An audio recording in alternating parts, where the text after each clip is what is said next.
Hello लोग student, सभी के लिए राम राम, सभी के लिए राधे राधे। तो आप सभी का आपके अपने ऑनलाइन चैनल पर हार्दिक स्वागत है। जैसा कि थंबनेल देखकर आप सभी को पता चल गया होगा कि जो हमारी आज की अति महत्वपूर्ण वीडियो रहने वाली है वो रहेगी एसएससी जीडी में जो पद वृद्धि से संबंधित है।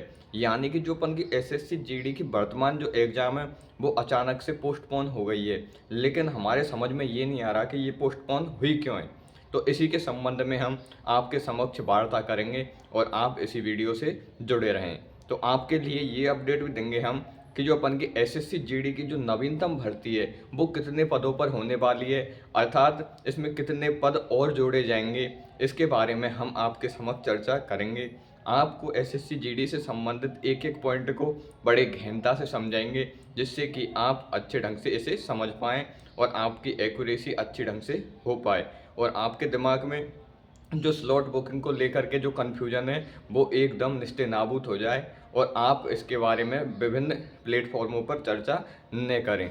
तो जो हमारा आज का अति महत्वपूर्ण जो टॉपिक रहेगा वो रहेगा क्या, एसएससी जीडी अचानक बदलाव क्यों। समझ रहे हो कि नहीं।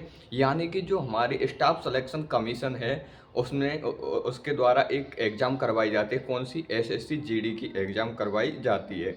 लेकिन उसमें क्या है कि आजकल एसएससी के द्वारा 10 से 15 दिन पहले स्लॉट बुकिंग का कार्य किया जाता है, लेकिन वर्तमान में एसएससी जीडी को लेकर के कोई भी स्लॉट बुकिंग का कार्य नहीं किया गया है। अर्थात इसका जो परीक्षा तिथि है वो पोस्टपोन होने की पूरी तैयारी है। लेकिन ज़्यादातर स्टूडेंट्स के मन में एक ही क्वेरी आ रही है कि सर जी मुझे ये बताओ कि ये एग्ज़ाम पोस्टपोन हो क्यों रही है, मार्च या अप्रैल में क्यों लग रही है ये एग्ज़ाम।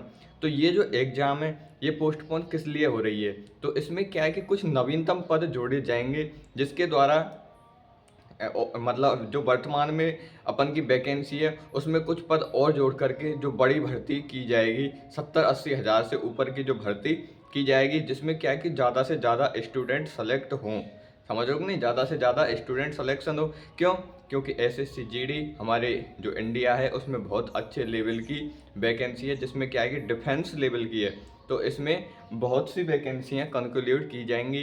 कम से कम मेरे हिसाब से 30 से 40 हज़ार जो वैकेंसियाँ हैं वो इसमें जोड़ी जाएंगी। जो छात्र कमज़ोर छात्र हैं उनकी भी सेलेक्ट होने की पूर्ण संभावना इसमें बन जाती है। लेकिन सर जी क्यों बनती है वो संभावना, हमें ये तो बताइए। तो वो संभावना इसलिए बनती है, क्यों? क्योंकि जब छात्र अच्छे ढंग से तैयारी करेंगे और उन्हें ज़्यादा सीटें मिलेंगी तो वो अच्छे ढंग से और पढ़ेंगे तो वो सिलेक्शन लेने के काबिल हो जाएंगे। लेकिन सिलेक्शन उसी का होगा किसका, जो उस एग्ज़ाम की पूर्ण ईमानदारी से, पूर्ण लगन से तैयारी करेगा और इधर उधर वो नहीं भटकेगा। तब तो उस स्टूडेंट का सिलेक्शन हो जाएगा और आसानी से वो सिलेक्शन हो जाएगा। इतना मैं आपके लिए लिख के दे सकता हूँ। लेकिन इसके लिए आपको विभिन्न कोचिंग संस्थानों के जो टेस्ट सीरीज हैं, जो एमसीक्यू हैं, जो पीवाईक्यू हैं, जो थ्योरी है, जो करंट अफेयर्स हैं, उन सभी के बारे में विस्तार से रीजनिंग, मैथ आदि को अच्छे ढंग से पढ़ना होगा। पढ़ने के साथ साथ भी आपको उनको गुनना होगा। अगर आप ऐसा कर लेते हैं तो आप एसएससी जीडी में आसानी से सिलेक्शन ले सकते हैं। क्यों?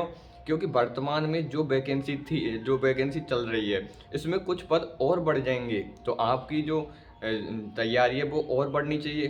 क्यों बढ़नी चाहिए? क्योंकि आपकी सिलेक्शन होने की संभावना भी तो बढ़ जाती है। समझ रहे हो कि नहीं, आपकी सिलेक्शन होने की संभावना पूर्ण रूप से बढ़ जाती है।